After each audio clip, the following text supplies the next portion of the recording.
Ito po ang bayan ng Tacloban. Napakaganda po dahil dito po sa taas na ito, sa overview, ay matatanaw po ang San Juanico Bridge.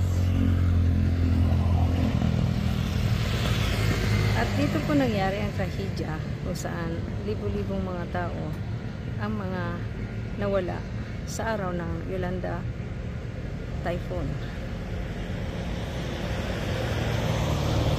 Isang napakalaking bagyo ang nangyari sa Tacloban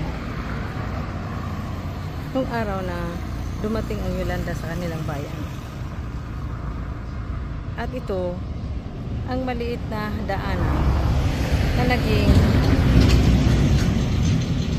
daanan ng mga tao mula sa ilalim at sa baba ng bundok na ito.